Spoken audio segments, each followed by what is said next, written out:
jadi gampang moody gitu ya, terus overthinking banget sampai aku tuh ngerasa jadi orang juga ngelihatnya kamu cantik, kamu berbakat, kamu terkenal, kamu punya uang, kamu segala macam, tapi tidak merasa nyaman dengan kondisi itu. Tidak terisi ya, nggak tahu juga kenapa. Kayak lu ngelakuin ini padahal menurut lu bisa yang lu dapetin bisa segini, tapi kok nyatanya belum ya gitu loh. Jadi berbanding terbalik terus sama kenyataannya sampai akhirnya ya setuju sama Amanda itu, kita harus lawan, harus coba nerimanya gitu loh. Menerimanya. Yang penting sekarang adalah ya udah emang sekarang perjalanan hidup lu kayak gini, ya udah jalanin aja. Kalau tujuannya baik buat masa depan, buat keluarga, akan didukung kok, pasti hasilnya tuh akan baik.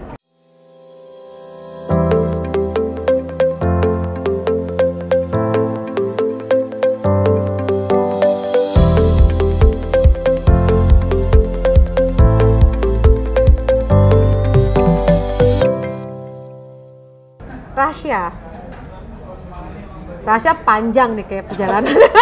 Lumayan kan, kenapa sih panjang? Dari ekspresinya tergambar Rasya. Coba kita flat dulu. Kita flat face aja dulu. Kapan titik quarter life crisismu? Ya kayak tadi yang Rasya bilang sih, sebetulnya lumayan prematur karena situasi mendorong Rasya untuk lebih dewasa sebelum waktunya mungkin ya buat banyak orang lainnya. Cuman intinya adalah pengalaman ini tuh dimulai, kalau misalnya mau ditarik ulur pasti dari kecil banyak lah ya. Setiap orang pasti punya porsinya masing-masing dalam kesulitan gitu kan. Cuman titik puncaknya buat Rasya itu ketika Rasya mulai kuliah gitu. Jadi pas mulai kuliah itu kurang lebih umur 17-an.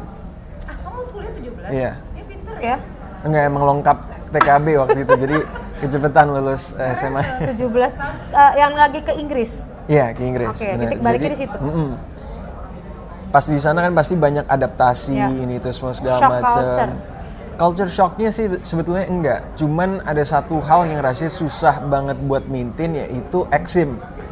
Dari kulit Rasya kan sensitif banget kan, jadi perubahan suhu itu pasti bikin badan tuh jadi gatel-gatel, sampai ngelupas-ngelupas, dan sampai di satu titik di mana eksimnya itu parah banget.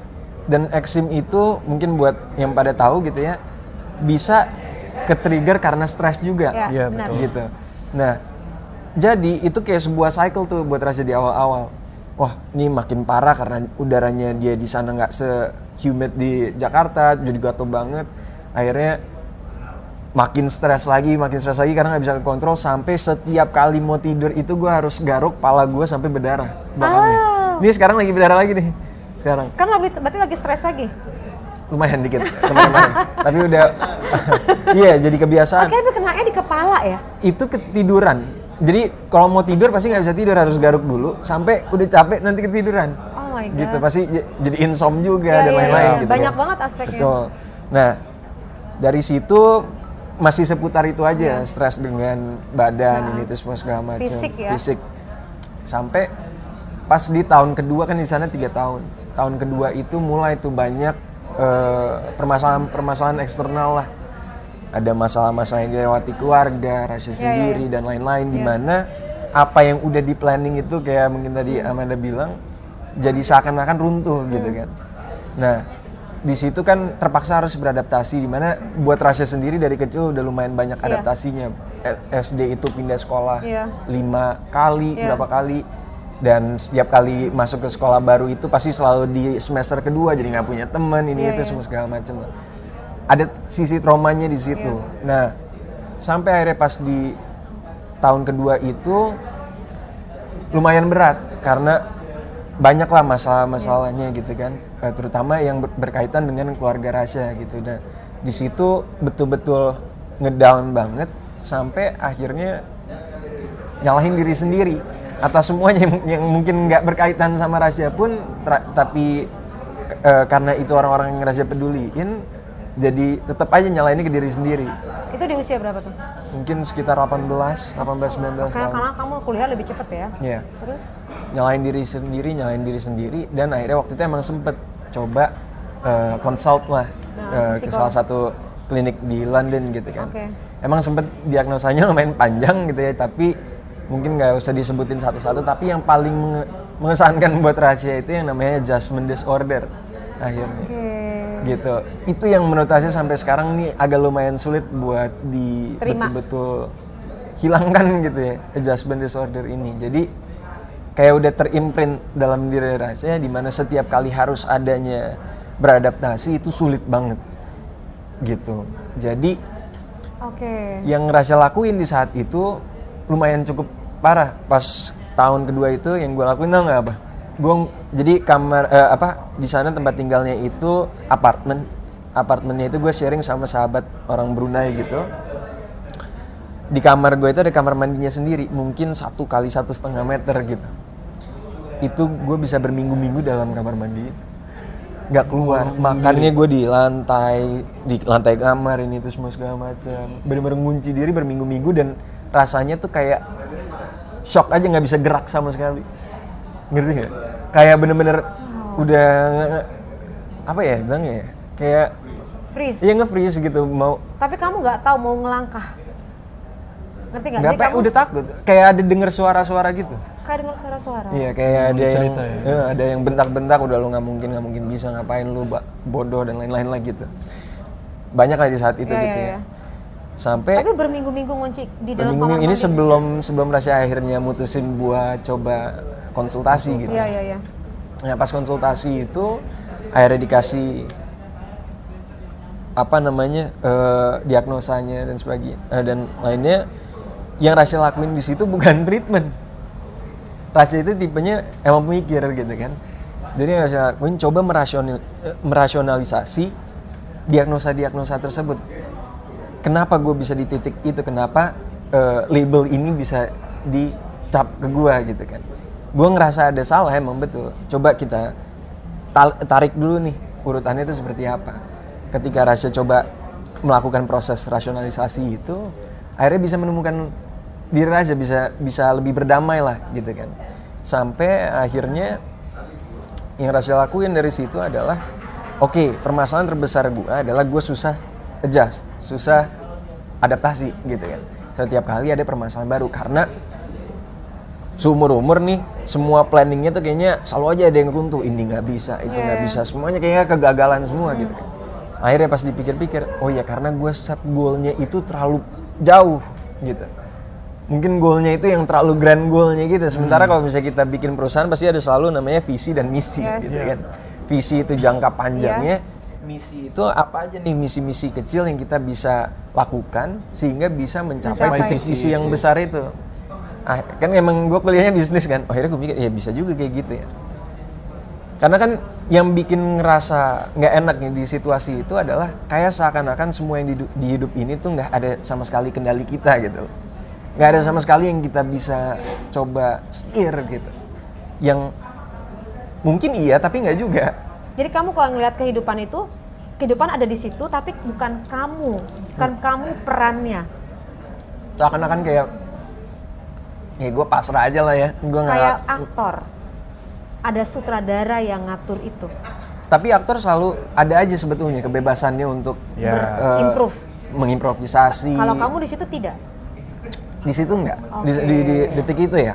Ya maka kamu tidak bisa bergerak apapun sampai nunggu order itu tadi. Kayak ada suara yang order kamu melakukan itu. Bukan, suara itu justru memberhentikan aku untuk ngelakuin apa-apa. Gitu. Nah terus akhirnya kamu setelah mengalami perubahan itu pada saat ikut klinik? Ya, itu dia, pas coba konsultasi kan dapat diagnosa. Tujuan untuk konsultasi itu gue pengen tahu nih apa yang salah sama gue sebetulnya. Apa sih terminologinya yang gue bisa nanti lakuin riset sendiri. Itu gitu. 18 tahun ya? 18-19. Itu luar biasa ya, di usia, itu masih remaja loh. Terus menuju ke 19 tahun, kamu mendiagnosa dan satu persatu. Iya, karena ya Rasya pikir mungkin salah, mungkin benar gitu ya. Saat kita konsultasi kan pasti kita yang cerita sendiri. Iya, benar. Mungkin dari dari cara kita berbicara, gerak-gerik kita ini terus bisa jadi pertanda gitu kan. Tapi ujungnya kan kita yang menyampaikan, ya kan. Gerakan yang kita kasih kan juga dari diri kita sendiri. Rasya cuma perlu tahu identifikasinya tuh apa gitu. Jadi kayak self assessment ya. Nah setelah dapat, cara kamu untuk bisa menata kembali dengan cara apa? Itu dia tadi, yang visi misi itu. Oke. Karena permasalahan Rasya nggak bisa menerima kalau misalnya di dunia ini seakan-akan nggak bisa kita sama sekali punya kehendak gitu ya. Akhirnya kalau misalnya Rasya coba tuh learning by doing gitu lah. Coba, oke, kalau misalnya ini visi gue pecah jadi misi-misi kecil. Lebih gampang nggak ngaturnya? Lebih gampang juga. Dan kalau misalnya gagal buat kita nggak terlalu besar karena banyak steps lainnya yang kita bisa lakuin gitu sih. Oke, dan itu lebih baik ya. Nah kalau sekarang, berarti Rasya udah dapat tuh ya insight-nya di situ, hikmahnya ya. Dari film ini, kan ini film bagus banget ya. Tentang makna dari cobaan yang diberikan, terus get insight. Rasya juga ngalamin ya, artinya begitu dikasih satu tantangan, dikasih lagi dikasih lagi sampai kamu gila gue mau apaan gitu. Nah, kaitan sama kehidupan kamu nih apa insight hikmahnya dari film ini? Ya kurang lebih sih bisa ngerelate banget ya sama apa yang Rasya udah lewatin gitu, terutama buat apa yang dia lewatin sama karakternya si Bani gitu kan, Alif. Itu ngena banget pas ngelihatnya karena Rasya tahu ini bukan buat Rasya aja, tapi buat banyak orang pasti ada yang pernah ngerasa begitu atau mungkin lagi merasa begitu. Pas lagi ada tantangan kita ngedown, seakan-akan kayak ini udah runtuh semua, udah nggak ada. Dunia nggak setuju sama gue nih. Iya. Tapi di satu sisi Rasya juga happy pas nonton film ini, karena kalau Rasya ngelihat, maksudnya dari ya persepsi Rasya sendiri gitu ya, apa yang dilakuin Alif itu kurang lebih mirip sama apa yang gue lakuin. Ngerti nggak? Oke, iya sih. Bener kan? Bener. Jadi ya ujungnya dia tetap bekerja keras gitu kan, dia coba bikin golnya itu lebih simple kayak bener, ada kan? ya kan bener, Iya, bener, ada bener. visi-misi, misinya tadi diperkecil Gitu. lagi. diperkecil bener. gitu. Iya kan? Ngelakuin baru hal yang insight kayak- hari ini ya Pak, Bapak baru Iya, insight ya.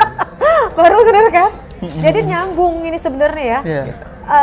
Dan kalian ngeliat nggak pada saat ini ada sebuah peristiwa dikasih peristiwa lagi, ngerti nggak? Kayak kita berada di sebuah sungai, nggak bisa napas, Iya. gitu kan? Terus pas mau napas dikasih lagi, terus nggak bisa Ada napas, lagi ya, jatuh lagi jatuh gitu lagi. kan? Tapi kalian punya ada hope nggak dari film ini? Bahwa ini akan ada akhirnya atau dikasih tantangan lagi? Bani, Maksudnya gimana ceritain nih? Alifnya ini nih. Alif menurut Kan gue never Alif. ending kan, kamu dikasih lagi. Kamu Dikasih ngeliat lagi. ada hope nggak? Kayak ada cahaya gitu. Iya. Walaupun abis cahaya dikasih lagi, geledek lagi. Itu pasti. Karena yang namanya kita punya tujuan, ya kayak kita punya goals. Ketika kita udah dapet itu, pasti ada aja lagi cobaan. Iya. Ada lagi cobaan. Dan menurut gue itulah namanya hidup. Pasti ada cobaan. Oke, Manda. Mungkin yang emang bener sih, kayak hidup itu kan yang tadi lo bilang it's never ending gitu kan, kalau misalnya tantangan-tantangan yang akan selalu datang gitu. Cuma mungkin dari film ini kita bisa lihat bahwa kita harus bersahabat dengan hal itu ya gitu. Kita harus menerima kalau misalnya memang it's never ending gitu, akan terus ada cobaan, tapi gimana caranya kita deal with that challenges gitu kan. Misalnya karakter lo selalu ngerasa ada yang kurang, lo nggak pernah bersyukur gitu kan dari apa yang udah lo capai gitu. Tapi aku ngerasa ya mungkin itu tadi, jadi kayak melihat dari hal-hal yang lebih kecil, lebih mensyukuri, menghargai, dan Misi tadi adalah melihat hal-hal kecil untuk kamu syukurin. iya, Betul. Iya nggak sih? untuk lo jadi bisa punya loncatan lagi untuk Iya. ke step yang berikutnya. Begitu dapet sedikit, kayak kamu loncat lagi nih. Iya. Dan kamu bersyukur di titik poin itu.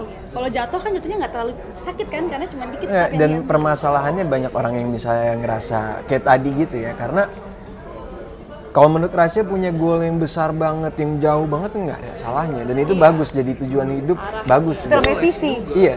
Tapi kalau misalnya kita nggak tahu caranya ke sana, The way ya sama aja bohong kan. Makanya Kayak permisi. ya setiap kali gagal, kesannya kayak gagalnya loncat dari lantai 100 gitu loh. Padahal Ngerti nggak next sih? step-stepnya satu-satu. Betul. Jadi kalau kita pecah-pecahin gitu, ngelihat apa yang aksi-aksi kecil yang kita bisa lakuin menuju ke situ, akan lebih mudah buat kita mengukur nih diri kita sendiri udah sampai titik mana juga. Iya kan? Berarti penting banget ya untuk semua menyaksikan film ini karena banyak insight tentang filosofi hidup. Nah, titik kecil, hal-hal kecil apa yang kamu lakukan dalam hidup kamu terhadap masyarakat? Rasya. Oke, kalau Rasya sendiri sekarang lagi bikin sebuah startup dimana yang kita lakuin itu mencoba untuk memfasilitasi kontribusi terhadap pelestarian budaya Indonesia. Wow, keren. Bentuknya apa tuh? Bentuknya itu sekarang masih sebatas page di sosial media aja. Oke. Kita produksi konten-konten di mana kita memberikan insentif buat orang-orang yang mempelajari budaya melalui kita. Dan nantinya kita udah ada kerjasama juga sama beberapa pihak gitu ya untuk ya memajukan lah UMKM yang berkaitan dengan budaya gitu. Oh, jadi UMKM yang budaya ya? Iya. Kenapa kamu tertarik dengan budaya? Karena menurut Rasya budaya itu value-nya besar banget. Setiap orang di Indonesia mungkin ya, satu hal yang kita bisa agree on itu bahwa Indonesia ini kaya dengan budaya dan itu salah satu kekuatan terbesar kita. Ya, dari Bhinneka Tunggal Ika-nya kan juga udah itu kan intinya kan gitu. Jarang loh orang-orang yang peduli masalah ini, Iya, dan kamu salah satunya. Potensinya besar banget. Terhadap Potensi. UMKM. Bukan hanya UMKM, tapi secara keseluruhan gitu. Budaya kan dia sektornya banyak.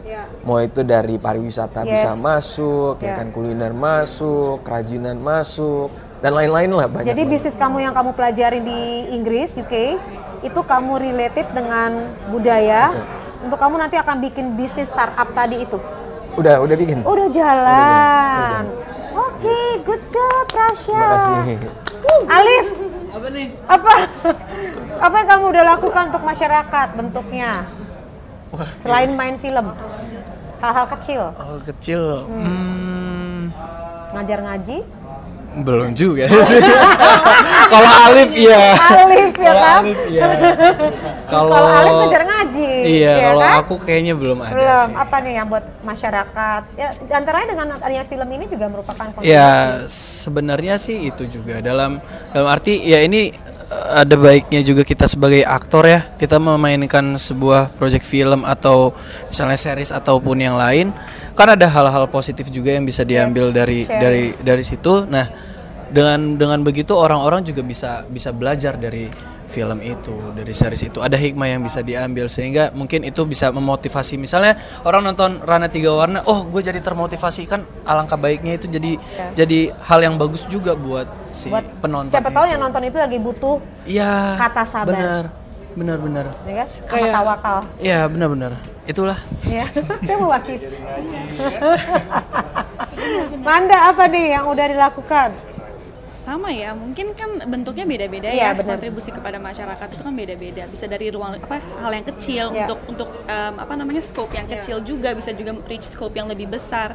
Dan mungkin kalau scope kecil itu personal ya, kebaikan-kebaikan personal yang aku lakuin. Cuman kalau untuk scope besar dari film-film aku sih, dan itu mungkin sering banget diremehkan. Mungkin cuman film, cuman menghibur gitu. Padahal itu adalah karya itu kan justru yang paling kuat ya untuk membawa pesan gitu kepada masyarakat gitu. Jadi karya-karya aku seneng banget kalau pada nonton terus bilang, "Kak, aku jadi ngerasa dapat misalnya hidayah gitu atau kayak kebaikan apa gitu." Dan aku justru senang, bahkan sekedar menghibur aja itu juga udah kontribusi yang luar biasa sih. Apalagi di tengah pandemi. Bener, karena mereka nggak tahu nonton apa, Iya. nonton sesuatu yang bermanfaat. Ya kan? Yang menghibur juga. Waktu tuh terus berjalan ya. Yes. Yang ada yang menghentikan waktu adalah karya. Karya itu adalah legacy kalian. Yes. Tontonan film ini akan ditonton sampai sepanjang masa. Dan membuat perubahan banyak orang. Yes, amin. Gitu guys, closing yes. Jadi tonton, kita mau promosiin untuk orang-orang.